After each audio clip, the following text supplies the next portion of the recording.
Good evening, everyone, and thank you, Virginia, for your words of introduction. I'm just going to jump right into some questions to begin the conversation with our panelists this evening. Archbishop, the first question to you. What is the Church's teaching with regards to the care of migrants? Well, the Catholic social teaching has emphasized constantly that people, they have the right to migrate and to better their lives for themselves and for those that they are taking care of. That could be family members, neighbors, friends. Also, the Catholic Church indicates that the countries, they have the right to protect their borders, and emphasizes that all the process has to be with respect, with understanding, and for the better good of the people who are migrating, and the common good, the country that is receiving the people.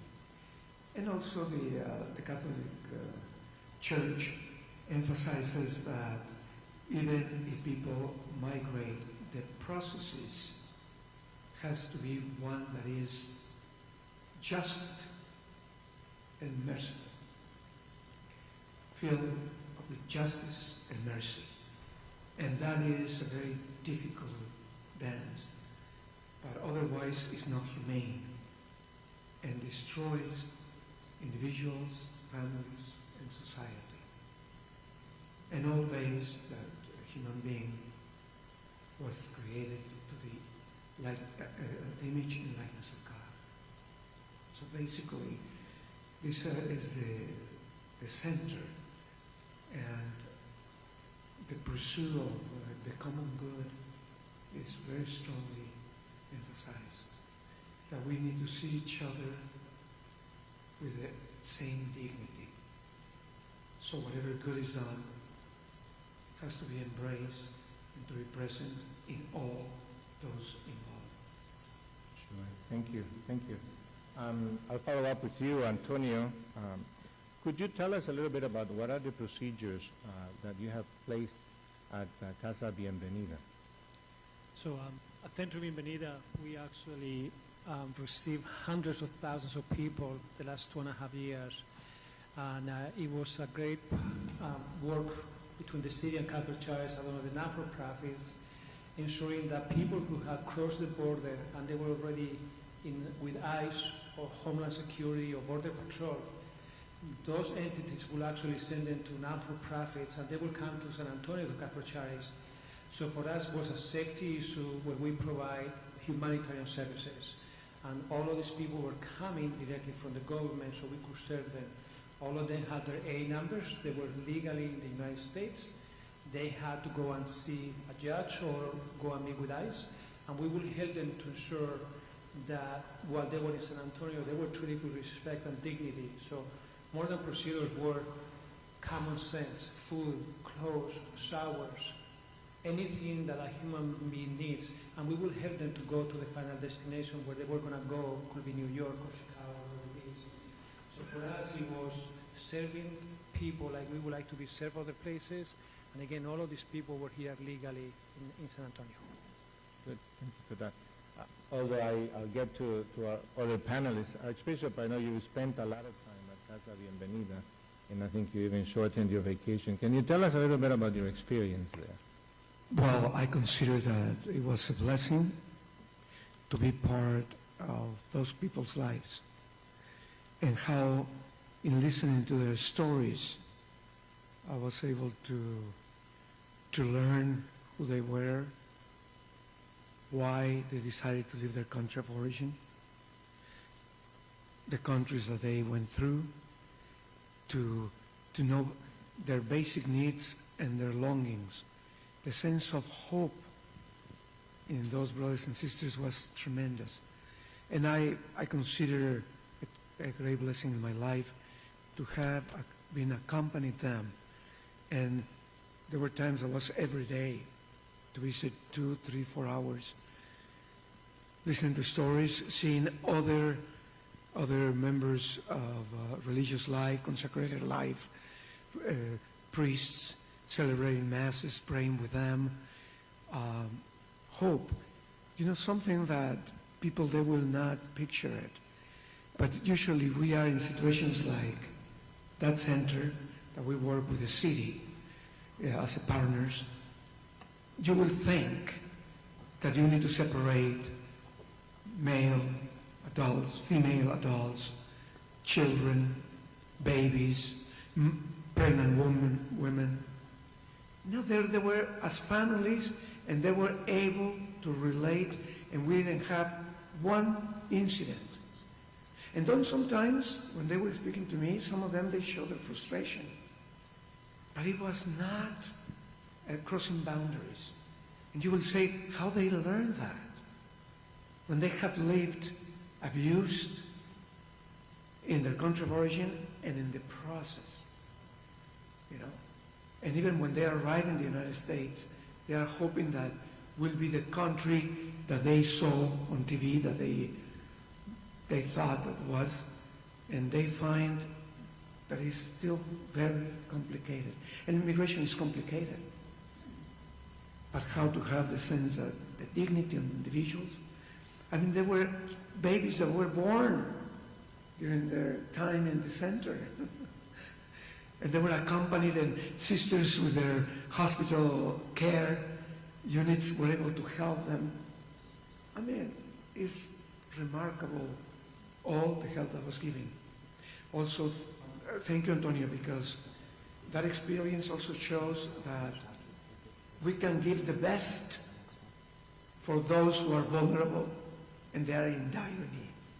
Not just to give them what is left of the little. We did with the city all that we could.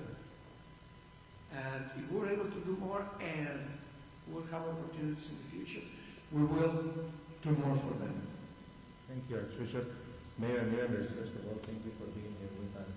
From your perspective, how was the relationship with Catholic Medina and the city? The relationship between the Archdiocese and the City of San Antonio has always been very strong when it comes to challenging human issues. When we find people in need, we work to address the need. That goes for any San Antonio resident. And so let me just back up a minute and describe to you the practical side of all this. San Antonio, our community, our city, has always followed immigration laws. And we have always been dedicated to the purpose of creating a safe and inclusive community. Those two things do not have to be mutually exclusive. San Antonio, our local government, doesn't have control over immigration law. We know that we have been waiting many decades for reform of our immigration system to match the modern times that we live in. That has not happened. So practically, we don't control who might arrive to San Antonio. We do have a responsibility as a community, as a government, to maintain safety, to provide some order to what can be a chaotic process when you have many thousands of people arriving to the city. And the way we dealt with providing for safety and order is that we opened what many people know as the Migrant Resource Center in partnership with Catholic Charities and the Archdiocese as a way of providing safety, not just for people who are arriving, but for the community as well, because we need an orderly process.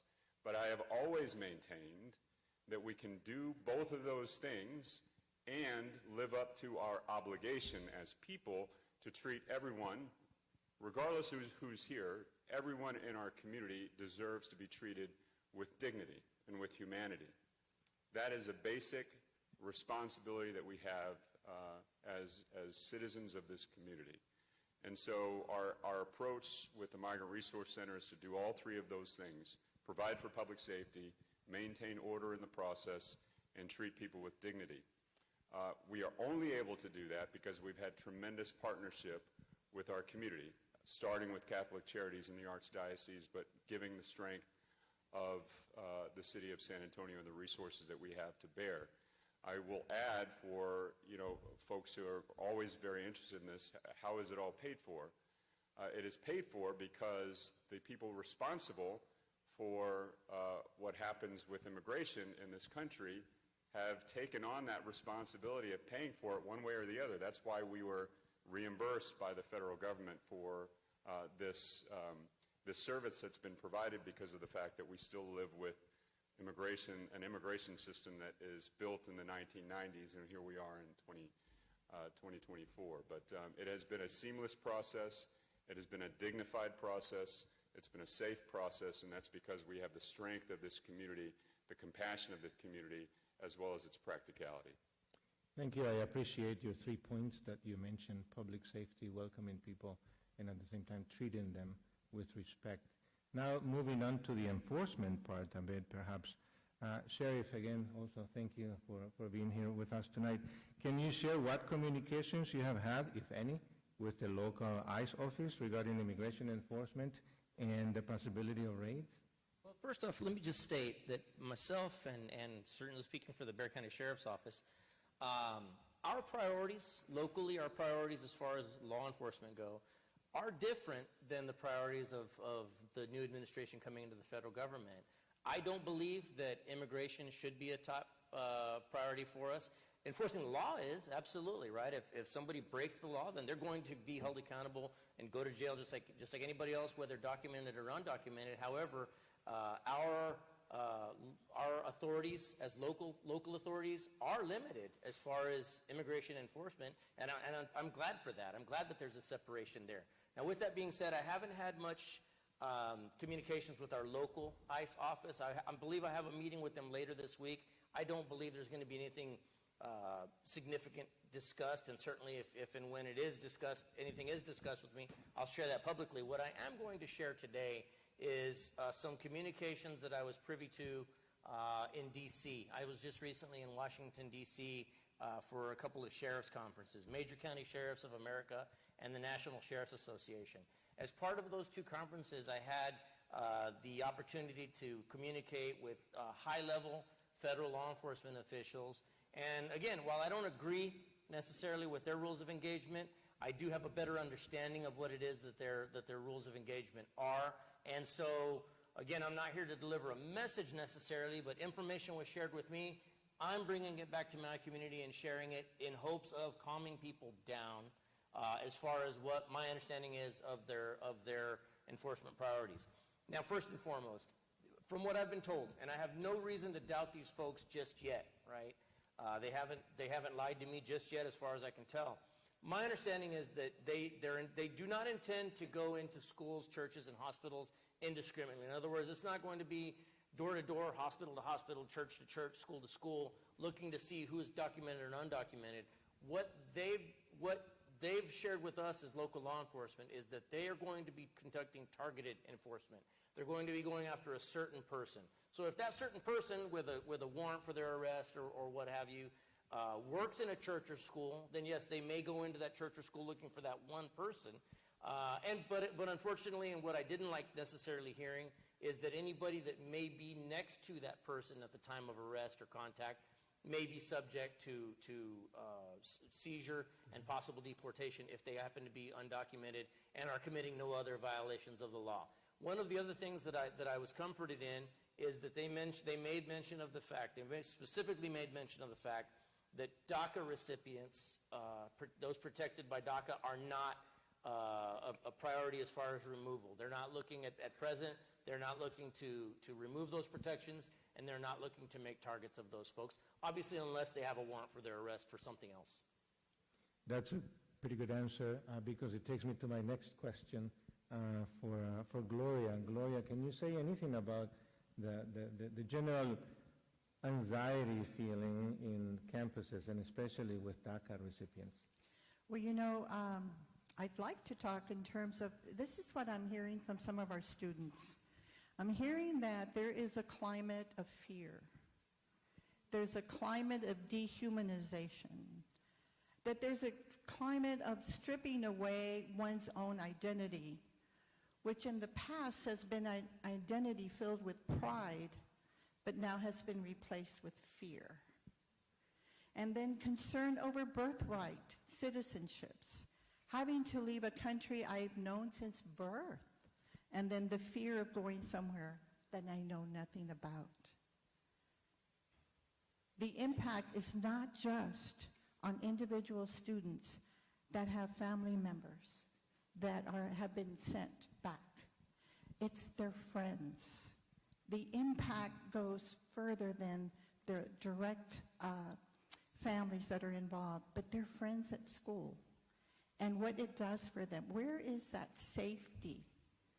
Where is that safety net? And law enforcement, I'm sitting right next to one here, they've always been looked at in the past as protectors and as people that students can go to if they're needing help. And now they're afraid.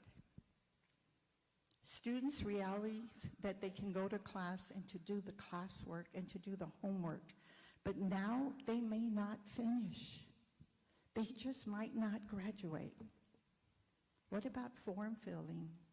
The fear of identifying oneself as a Latinx or Hispanic and the fear of retaliation.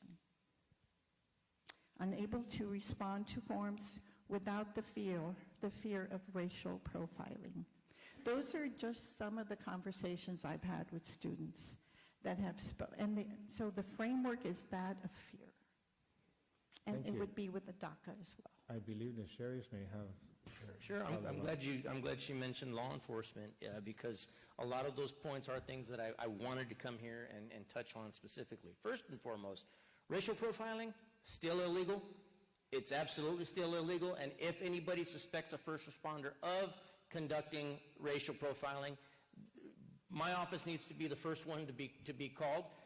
We'll sort it out, whichever agency is responsible for it, but certainly you can call my office, and again, I'd bet my next year's worth of paychecks that Chief, although I don't speak for Chief McManus anymore, I used to be a spokesperson, I'm not, not anymore, but I'd bet my next year's worth of paychecks that his comments would be along the same lines, is that racial profiling is still something that is illegal as far as law enforcement goes. With that being said, earlier I alluded to the fact that my priorities and local law enforcement priorities are different than those of the current administration incoming. I can tell you definitively that we would rather have good relations with everybody in our community. We would rather have everybody in our community feel equally protected, whether documented or undocumented. So with that being said, and I can't state this any more emphatically than I'm about to, if you are the victim of a crime, or if you are a witness to a crime, and you happen to be undocumented, please, I need you to feel comfortable calling law enforcement and making that report. You will be treated as the victim or the witness that you are, along with all the rights and privileges afforded to victims and witnesses. In other words, there are laws still on the books that do protect the rights of crime victims. And in fact, my deputies, my investigators are well-versed on how to fill out things like U-Visa applications to allow a victim to feel comfortable making that report and enjoy the protections afforded them under the law. Much like the folks in the Martha's Vineyard investigation, everybody's familiar with what happened there. Those folks are still in this country legally, lawfully, working legally and lawfully because of the U-Visas that we provided them as part of that ongoing investigation. So please, if you are a victim or a witness, call us, 210-335-6000. That's the number of the Sheriff's Office. Good, thank you. That's important to know. And I'll follow up with a few questions there, but I think the Archbishop may have a point. Well, I was also thinking of, when you were speaking, Gloria, that is also the cloud that to have crossed the border makes you illegal. When we have the experience of those who work in Casa Bienvenida, and that they are criminals, and even they can end being terrorists. So the victimization, the criminalization is something that weighs a lot in people's lives, because then brings insecurity. And as both of you talk about security and protection, how we're going to convey, besides what we're saying here, in our environments, in our neighborhoods, in our schools, in our churches, in our structures, to convey that people are good to start with, and how to build up from there, even though this cloud that says you are bad and we want to clean you out of here, because that builds a lot of elements that they don't work to build what you convey our city. And it's true, I have seen it in 14 years. What you convey, Mayor, is right. But we want to keep that. We will need to work at it and together. And that's one of the purposes of this encounter. Sure. So that's the work of the church, in a sense, making sure that everyone's human dignity is respected. But I want to go back a little bit to just for some more details, both for the mayor and for the sheriffs. Mayor Nierenberg, has the city been in communication with ICE or members of the current administration to address the deportation efforts we are seeing across our country?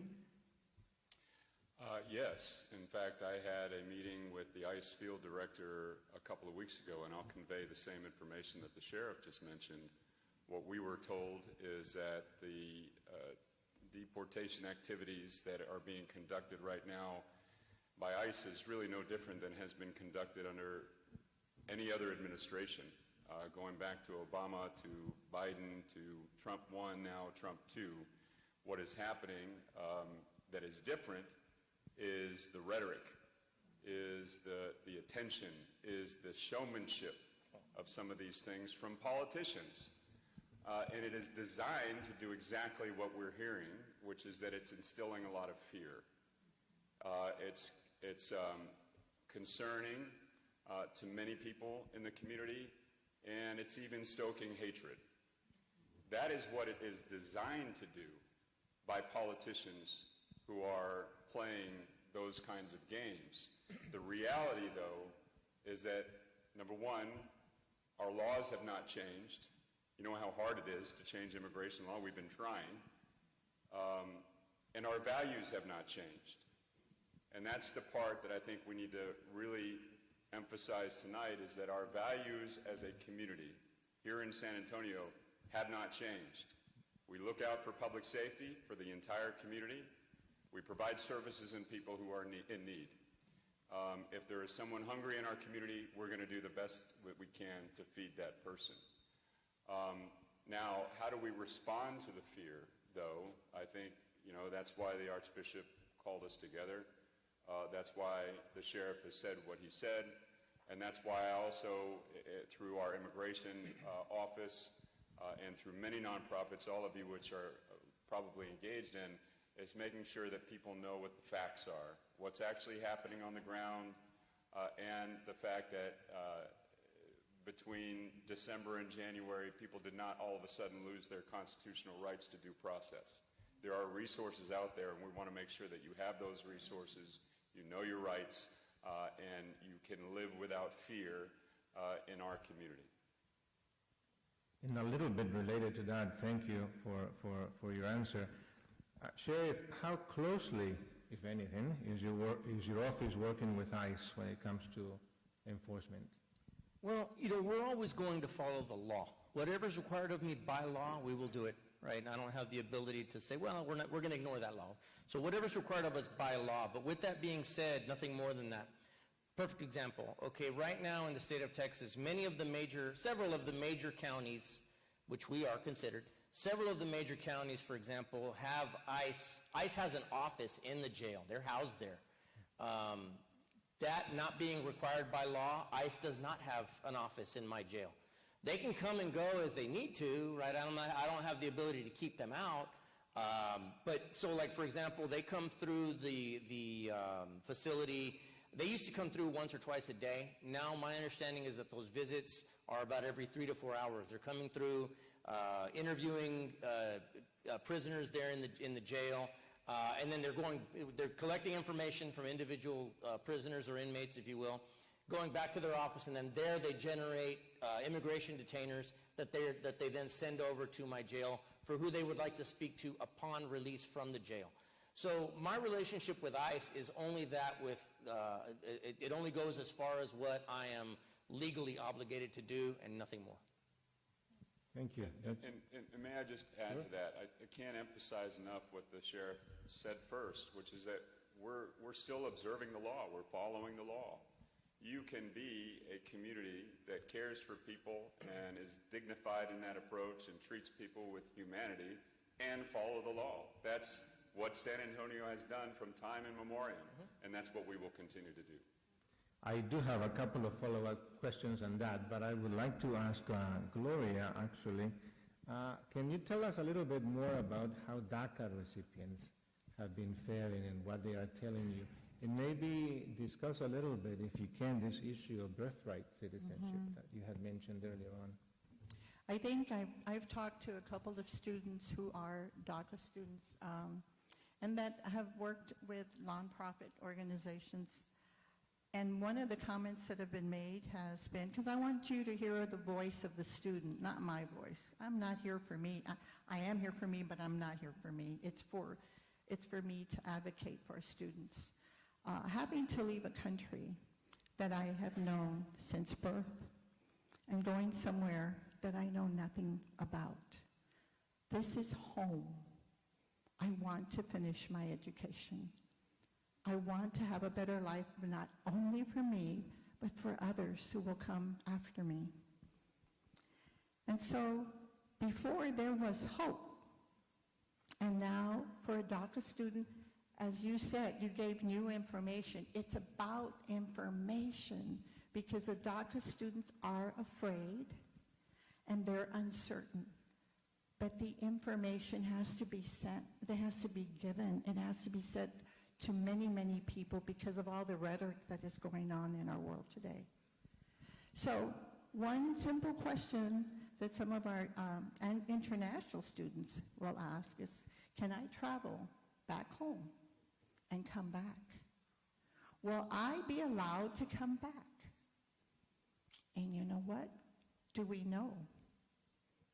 Do we know that response?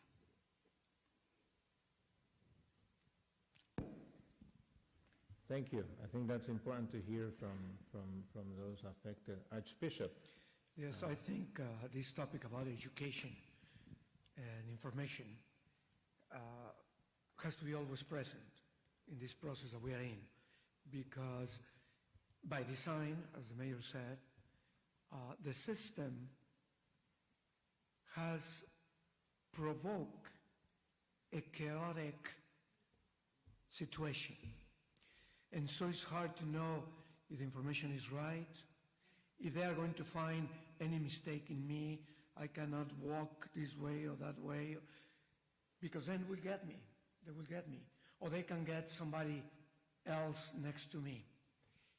So we will have to continue doing that, and the church, not only the Catholic Church, I know of other religious groups who are working hard in providing attention to migrants and refugees as brothers and sisters, as the city wants to treat everybody. But so the information is important, to know that by design is a chaotic picture, how we in leadership, how we're going to convey good direction. Before we came here, the sheriff said something. He says, we hope that the people who are here and those who are going to follow this program through the media, that they will be part of solution. Because we don't know, we should not wait. The solution will come from the top when it's all that rhetoric that we heard, but how has to come from the base. And so there are many people who are very interested in help with this. We have Catholic Charities It's a question also for Catholic Charities, what that institution will be able to do for other people. And I believe, because in dialogues that we have had, that we are not going to stop doing good. And for anyone, anytime, and anywhere. Would you like to say something more, Antonio? So, you know, the question is, we closed Centro y Bienvenida MRC last week, officially closed. We opened another site called Mother Teresa Center, a place where we want to help the people who are here in San Antonio, English classes, education classes, workforce development, you know, how to help moms and dads register kids in a school. How do we help people with basic knowledge? And I mean everybody. People who are here, people who actually are born in other cities, because at the end of the day, we serve all. And clearly, we serve all. So for us, is how do we help the people who are coming to us, but even the people who are afraid to come because they are afraid. And I think the big issue right now is how do we educate the community in what is going on and what my rights are or not. So we're doing more Ask a Lawyers in parishes and community sites so we can tell people what the rights are. We're putting things on social media so people can actually understand that. So at the end of the day, we're not going to stop here. I think it's my obligation to feed a child. I think all of us will feed a child when the child is hungry. I think we'll clothe the person. We have blankets. We have toys. Whatever we can, we have to do to our foreigner, to our neighbor. That's our responsibility, and we plan to do that and keep going stronger than ever. So the basic point is that the Catholic Church, we as Catholic Christians, are not going to stop caring for those in need in one way or another. I'll follow up a little bit about that, but Archbishop, you were going to say something. Well,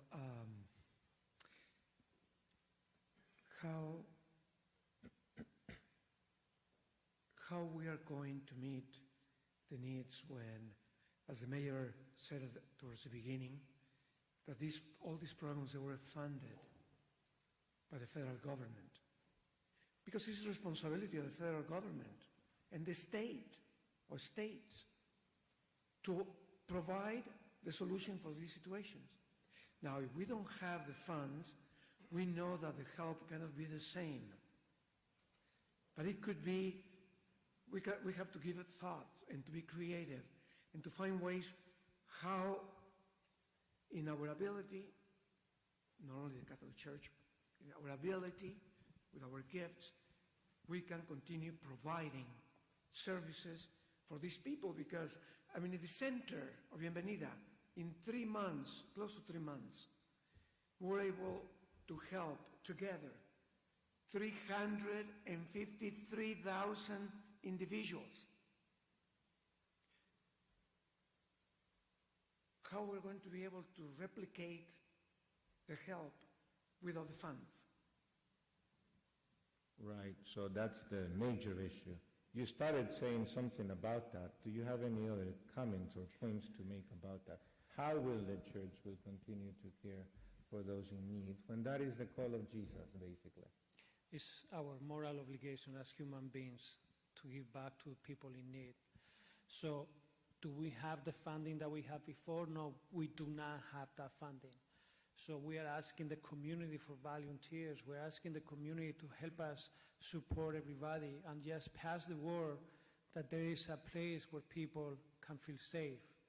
Because, you know, for us, a Catholic Church, our blessing or the curse is that people feel safe with the church. And then the church calls Catholic Church, and that's our job. And for us, we work with the armed forces, we work with the county, with the city.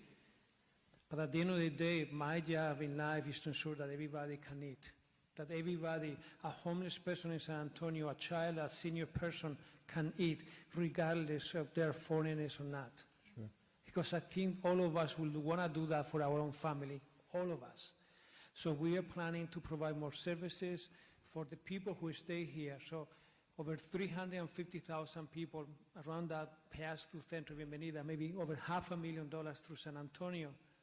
We know that 5 to 10% of those people stay in San Antonio. How are we helping them? because now they're our neighbors. They are in our communities, in our churches, in our county, in our city. We have an obligation to help them. And we will be helping them, hopefully teaching them how to fish so they can become self-sufficient. The sooner the better. So your comments remind me of Matthew 25. We're going to do it because it's the call of Jesus, because it's in the gospel. Whatever you did for the least of this, you did it for me. Obviously, the issue is about funding. We're not going to be able to help in the same level. But it's not just the church. Also, it seems like federal agencies or counties and cities are also suffering some of that as well. So this question is for either of you, Sheriff or Mayor. How are you dealing with the decreased funding from federal agencies, and how that relates really to public safety in the city and in the county? Well, so for now, our federal funding has not changed. My understanding is there is some proposed legislation up that unless we, as law enforcement agencies, do the bidding of the federal government, for lack of a better term, right? Unless we do the bidding of the federal government or apply to do the bidding of the federal government, our federal funding to conduct law enforcement operations may be affected. And so one of the ones that I've seen, so at present, and I'm glad that it's this way, but at present, my authorities as a local law enforcement officer, I actually do not have the authority to detain somebody or arrest somebody solely for immigration. So in other words, if I walk up to a person on the street and they are committing no crime at all, if that person tells me I'm undocumented, I'm in the country illegally, I, as a local authority, do not have the ability, the authority to detain that person solely for that. There's a law on the books, a program called 287G, that if a local authority goes through the training, they then become certified then they can make that arrest if they go through that 287G. Right now, I don't have any deputies in my agency that are certified under 287G. However, there is a proposed bill working its way. I believe there's there's one on the federal side and one on the state side that say essentially the same thing, that all law enforcement agencies will have to apply for that 287G, or else if we don't even apply for it, we won't receive grant funding anymore. I hope that it doesn't pass. Unfortunately, I think that there's some momentum, and certainly the way the legislatures are looking, not to get too political into it, but the way both legislatures are looking in Austin and in D.C., I believe that they do stand a chance of passing. I want to give you an opportunity to respond. Mayor. Sure. Well, again, with respect to how we have handled the process and the impacts of increasing numbers of people, migrants coming to our community, which I need to also emphasize what the Archbishop said, the people who have arrived to our city through the Migrant Resource Center are here through legal channels. So they're here because of the laws that we have, not in spite of them. With respect to that process and the Migrant Resource Center and the expenses that we've had for that center, the number of people who have been arriving have steadily declined since last summer. And so to the point where we only had a dozen or so folks over there, we have closed it down because it was it was not needed at that level of service, and it was a lot of expense for an empty facility.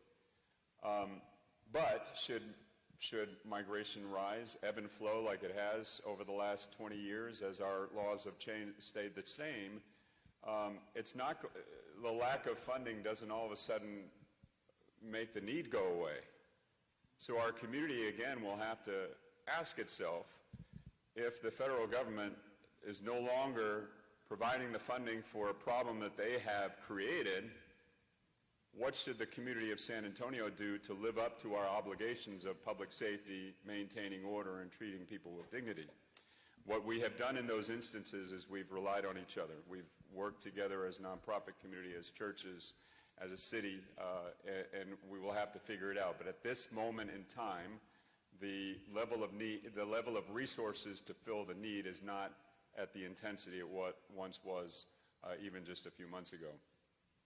I will also share what, express the same of what Sheriff said in terms of our federal funding overall. There's been a lot of rhetoric about freezing of federal funds, and this goes beyond immigration. I don't want to get too far off the immigration issue. We've heard a lot of that, but I would go back to what I said before. Separate the rhetoric from what's actually happening. Rhetoric does not change laws. You need Congress to change laws. Congress has been very slow to change laws, so until we are told that the laws have changed and the federal funding, which Congress constitutionally appropriates to us, changes, the funding is still coming to us. There is something called anticipatory obedience that we want to avoid, because the rhetoric and the fear is getting people to do things that the law doesn't actually require us to do.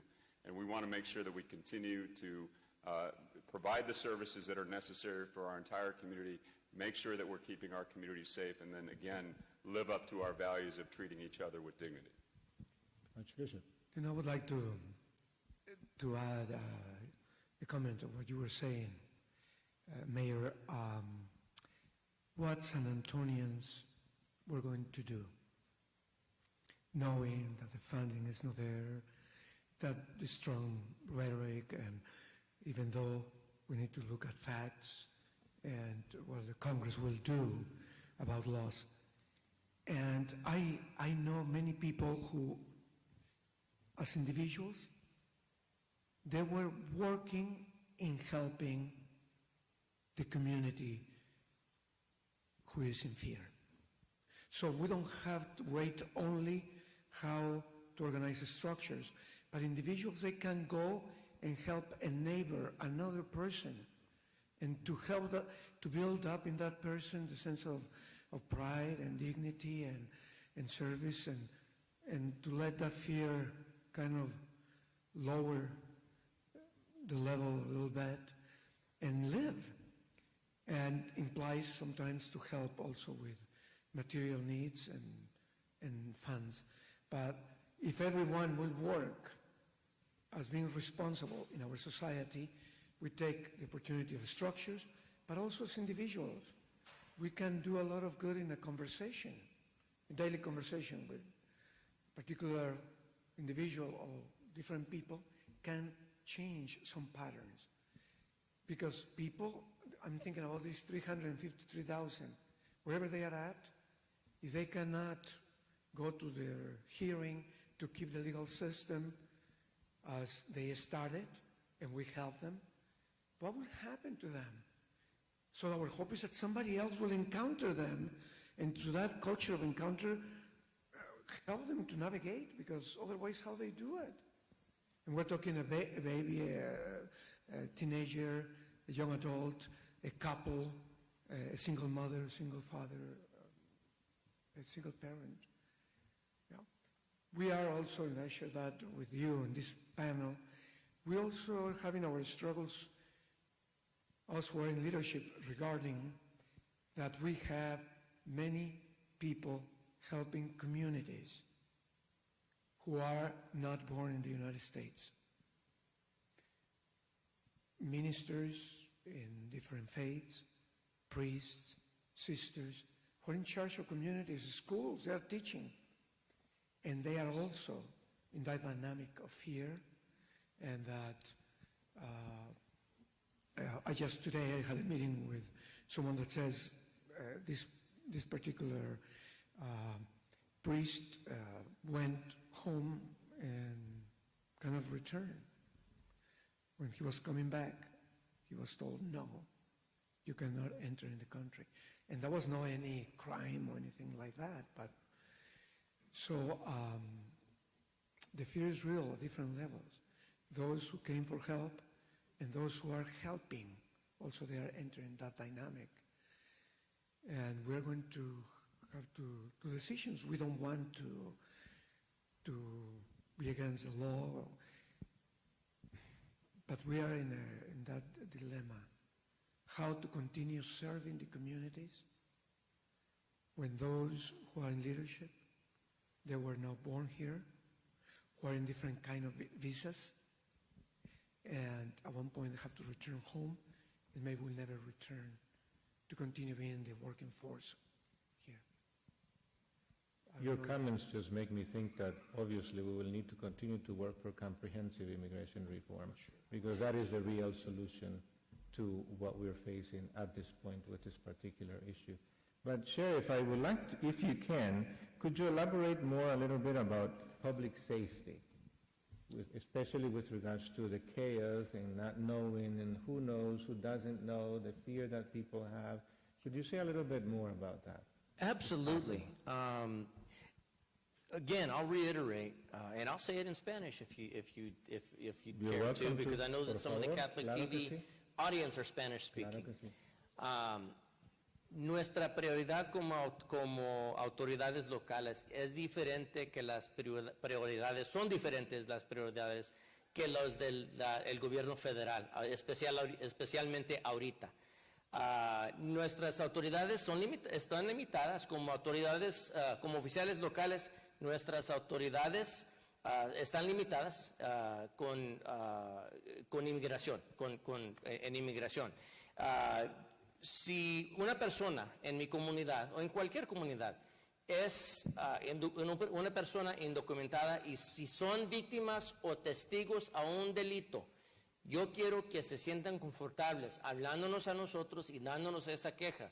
Si son víctimas o si son testigos a un delito, aunque sean indocumentados, quiero que se sientan confortables porque nosotros vamos a manejar esa situación, vamos a tratar a esa persona como víctima o como testigo con todos los derechos que uno tiene como víctima o testigo.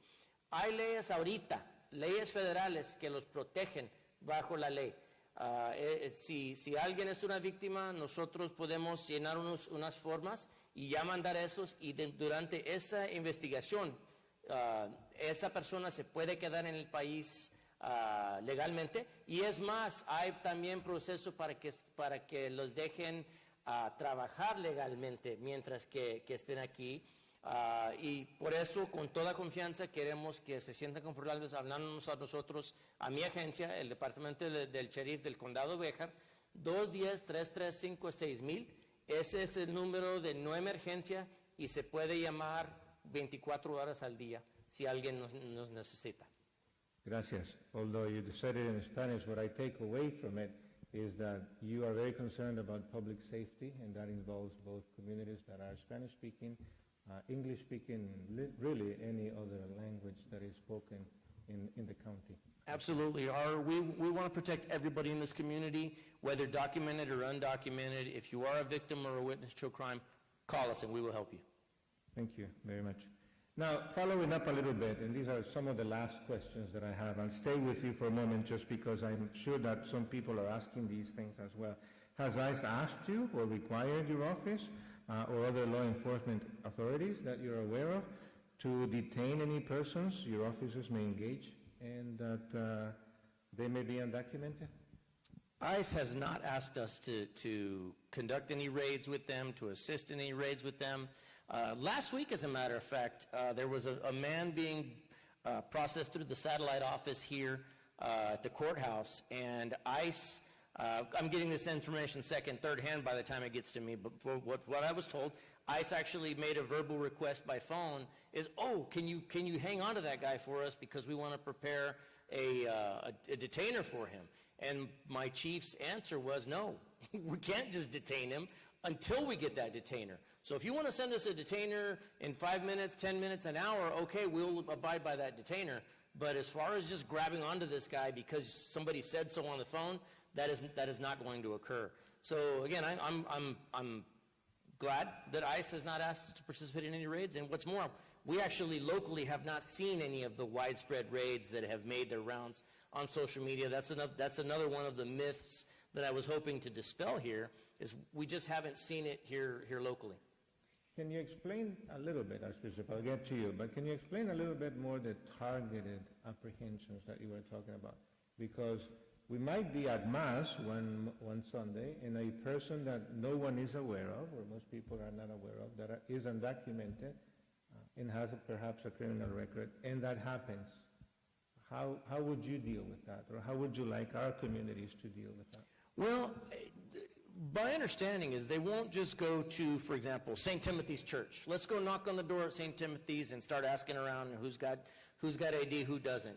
That is not what my understanding of their rules of engagement are. Now, if they've got information that this particular suspect, they have looked for him at his home, they've looked at him at his place of employment, they can't find him, but they know that without fail he goes to 10:30 Mass at St. Timothy's Catholic Church every Sunday, then they will absolutely go and they'll look for him. Now, if my office were to get that call, Sheriff, we need a deputy to assist us in going and getting this person from St. Timothy's Church. He's there at 10:30 every Sunday morning. One of the things my deputy will say, okay, can I see the warrant? Okay? And if they do have a warrant signed by a judge, then my deputy will then indeed assist with that person. Now, we're going to try to get that person without disrupting things, right? We're not going to go into the church and, all right, everybody freeze, everybody on the ground. Our hope would be to catch that guy either before he goes into the church, do it quietly, or wait for him to leave church. Put people at all the exits and wait for that guy to leave, and then when that guy leaves, let's try to get him away from the church, again in hopes of avoiding a dangerous situation around all these peaceful churchgoers that have nothing to do with the situation. That is how we would handle it if we were asked to assist with targeted enforcement. Thank you for that clarification and explanation. Archbishop, you were going to say something. No, listening, I'm thinking we are for the respect of every human person and to promote safety and other values proper to our city of San Antonio and our communities. What about in those communities? They don't resonate with what we are saying. They don't believe in what we are saying because they think differently. How we are going to continue promoting human dignity and safety in our society? How do you see it? Because not everyone will agree with our expressions today.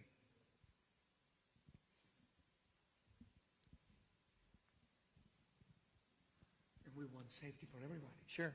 Well, and it is unfortunate that not everybody feels that way. Now, with that being said, I was somewhat comforted in the fact that at the first conference that I went to was the Major County Sheriffs of America.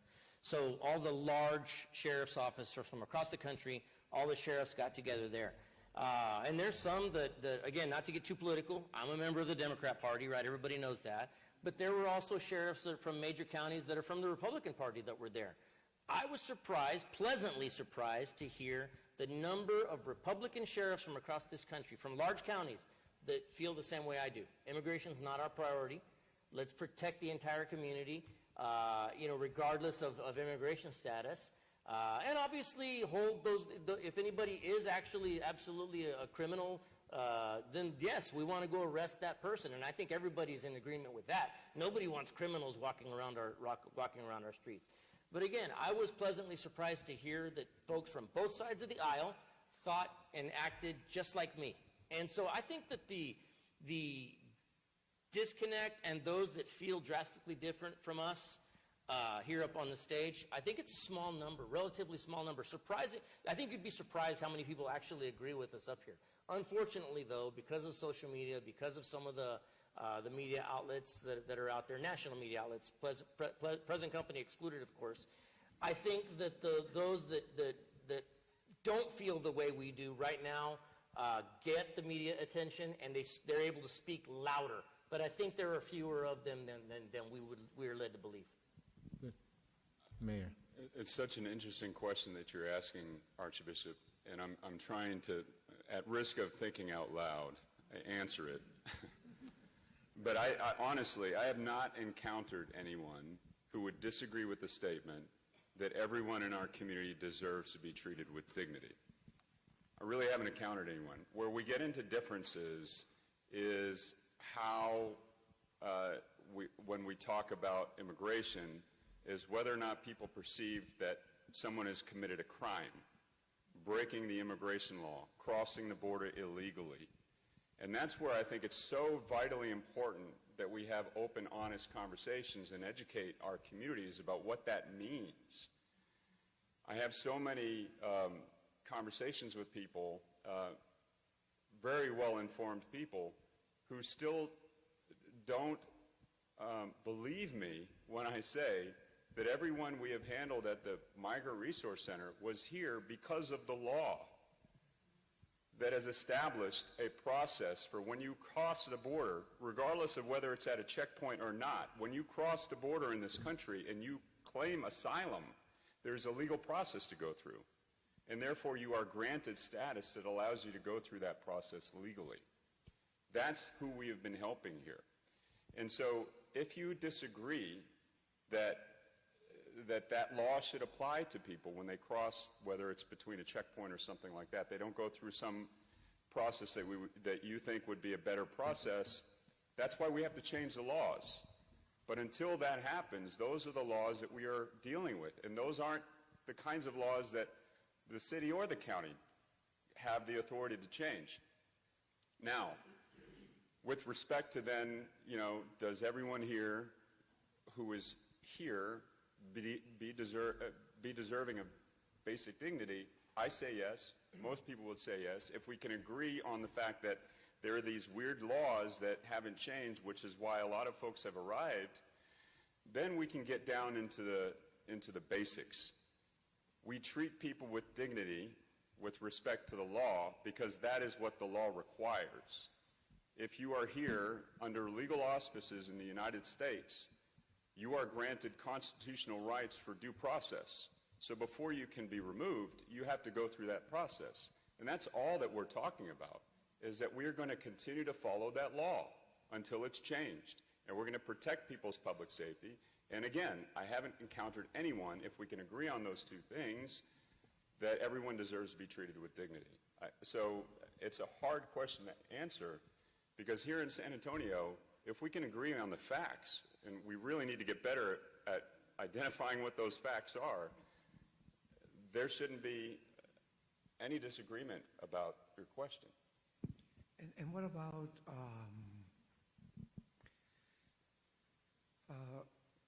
if you know that in a factory, in a business, they are dismissing people because of the fear. What would be the alternatives of your law enforcement and your guidance as our mayor? Well, again, I would suggest to people, number one, laws don't change until Congress actually does that. And so the reality of what has happened so far is the same. The rhetoric is different, but the actions are the same. People still have the rights, and we still have the obligations of public safety. So those things have not changed. We have always honored detainer requests that ICE come in. I agree. ICE wants to remove violent criminals. We want to remove violent criminals from our streets if they're here as citizens. ICE wants to remove them if they're not citizens, if they're here illegally. We're going to do that because we don't want violent people walking the streets. But as it relates to people being in fear of working in this country because they don't have the proper documentation, this is where we need people of good faith and honesty to stand up and say and demand to our elected officials they need to change these laws. The reality is a lot of folks who are here as DACA recipients, or many who are undocumented, are working in schools, going to school, working and paying taxes in our community, fighting in the military. These folks are here trying to contribute, yet our laws make it such that they fear being removed because we haven't allowed them to do that in a legal process. I don't think anyone would agree that the Marine down the street who has put his life on the line as a DACA recipient, fighting on the front lines in our wars on behalf of our country, should be removed. But that's the reality, is because we haven't done a better job of making sure that we can remove people who we don't want here, who are going to be a danger to our community, and keep the vast, vast majority of folks who want to contribute. Our laws need to change, and we need to demand our elected officials, i.e. Congress, do that. Thank you very much. We're getting kind of close to closing time, at least to wrapping up time. A couple of things before we conclude. One, can you, each one of you, if you can, please, can you tell this audience, which is primarily religious sisters, priests, deacons, committed lay leaders, pastoral leaders, can you tell us one thing as a piece of advice during this time? I don't have to say you begin somewhere, but I'll give you a minute or two to think about it. Just a few seconds to think. One thing that you want to tell these ministers to do or not to do, or some advice. Go ahead. I'll start, if that's okay. Please, and that's why I was glad to hear who this audience was as we were standing out, is my hope is that you all will amplify our message throughout the community. So if there's one thing that I want you to take away from here, is that local law enforcement here in Bexar County is not a threat to our immigrant community. We are not a threat to our immigrant community. We're here to protect and serve everyone in the community, regardless of documentation or lack thereof. And so please, if you do catch wind that somebody is being victimized, please urge them to call us and report that crime. Thank you. Someone else? Actually, a couple of things, but I was thinking about the last 10 years here, because we're talking about now, but this has been happening for a long time. I was thinking about years ago at Fremont Coliseum, we had 2,000 children, and people ask us to go and help these children and provide them with so many things. One of the saddest days of my life is when I found a dead body, when you remember the trailer where 54 people died. And I remember that night I was going with Archbishop in the hospital praying for the families, and Archbishop, of course, is praying for them, and one person opened the eyes, couldn't speak. This is nothing new. And again, it's 10 years of memories and horrible things to some degree, but the advice, which is not advice, but I just want to tell people, we're here for everybody. And when I say we, I mean we, not just the 5 of us, but all of us. And when we worked with the children, my gosh, the corporations were there, the county was there, Catholic Child was there, so many people supporting them, and I think that's what I really would like to, as all of these things going on, just to ensure that all of us are together as one to help the people who need it the most. Good. Someone else, Mayor, it looks like you're ready. Did I look that? Our police chief is not here, but if he was here, he would give you the same message. Law enforcement of the city of San Antonio, SAPD, is here to protect our community. If you are a witness to a crime, if you're a victim of a crime, regardless of who you are, we want you to get in touch with us so we can protect our community. Beyond that, I would again just emphasize there are people who are responsible and have the authority to fix an immigration system that is contributing to this kind of chaos. In the meantime, don't give in to the rhetoric and the fear. You live in a city that is a compassionate community that will continue to serve people in need and who will continue to watch out and work for the safety of everyone in the city. Good. Gloria, may After 40-some-odd years in the ministry with young adults, I am more convinced now than ever before. Our students are students of promise, no matter where they come from, no matter where they've been. They are here, and they're here to stay. They're here to make a difference. Help create opportunities for our students to share how they're feeling at this time in our history. Create safe spaces so that they can come to your churches and talk about their hopes and their dreams, aside from the climate of fear. Let's try to make a difference in creating a different kind of climate. It's a climate of hope. It's a year of hope. Thank you. Archbishop, I'm going to finish with a question for you, but before that, what piece of advice would you have for this? this particular audience is the trust in God, because the needs are tremendous. The injustices are horrible. The hopes give us and keep us in division. But if God is not with us, our work will not be the same. And let us do something about it. Everyone, in the small groups or collectively, let us do something about this. Thank you. Before asking for some last words from you, Archbishop, I want to give our panel, first of all, thank you for being here with us, and any last words that you want to say.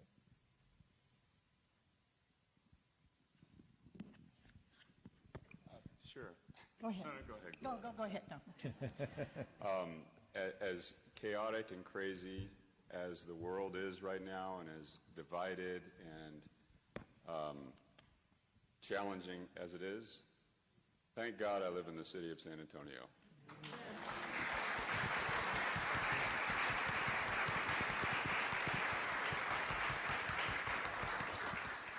Let's not buy into the rhetoric. Let's know our facts. And I really, really appreciate you, Sheriff, because you gave me hope. So thank you.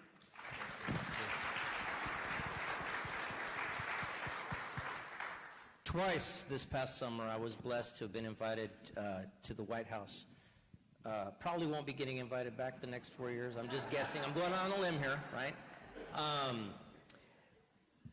But what I was most proud of is that I was invited to stand next to the president as he passed executive orders, trying to make the problem better. Not the most elegant solution, right? Because ultimately, the bipartisan legislation, it would have been great had that passed. That would have been the first meaningful change through the codes to this solution. That would have been the first solution in 28 years, something like that. But with that being said, I was pleased to be invited to be a part of the solution.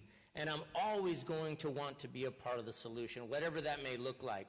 Even though I may not get invited back for the next 4 years, or I may not get invited by this administration to be a part of the solution, this being in this room with you all tonight, I consider to be part of the solution, and I'm proud to stand with each and every one of you in the community should you need me there. Thank you.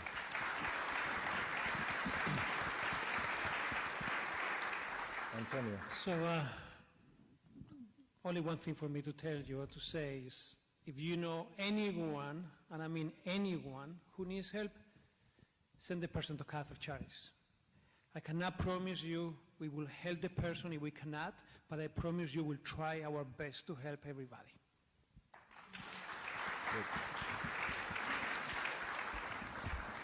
Thank you very much. Before asking a question of the Archbishop, I just want to remind our audience that you can always go to the Archdiocesan website to find out how to get involved and what the policy is regarding any issue, but specifically today regarding immigration issues as well. And there is also the United States Conference of Catholic Bishops has a very good website where there are lots of issues that the USCCB follows as well. And I am pleased to let you know that they have updated some points regarding immigration and regarding also what the USCCB, the bishops of the United States, call for comprehensive immigration reform and what that means.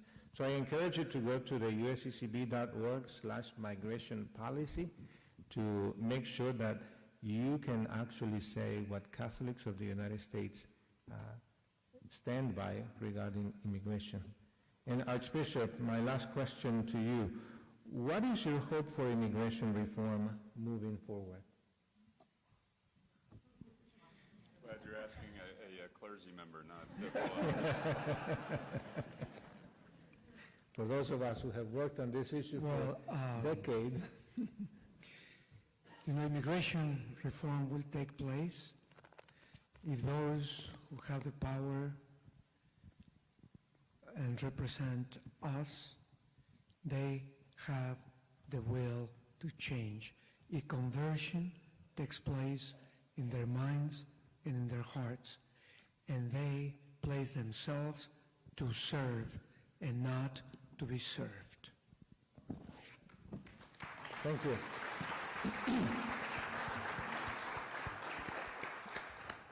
To finish, just know that as we end, some of the panelists will also be with some other media as well, answering some other questions in interviews. But the Archbishop has a little prayer as well that we all are going to pray. I think you all So have it in what about your if we seats. stand? We have been sitting for a while, and we can end with this prayer. As you know, there are conversations in panels or dialogues already taking place at different levels, different groups here in San Antonio. Let's continue fostering those dialogues and those encounters. And let's pray. Loving and merciful God, we thank you for this sacred time of reflection and dialogue. You have called us to walk in justice, to care for the stranger, and to build a world rooted in love and dignity. From the beginning of time, you have walked with your people, guiding them through the wilderness, providing for them in times of need, and calling them to trust in your divine providence. You were with Israelites as they journeyed from slavery to freedom, and today you walk along with some migrants and refugees who leave their homelands to search of safety, dignity, and hope. We ask you to open our hearts, sacred call of accompaniment. May we see in the faces of migrants, refugees, the image of your Son, Jesus Christ, who himself was a migrant seeking refuge from danger. May we now turn away in fear and deference, but instead embrace our role as your hands and feet in the world. We ask this in the name of Jesus Christ, who was once a migrant among us. Amen. Thank you, everyone.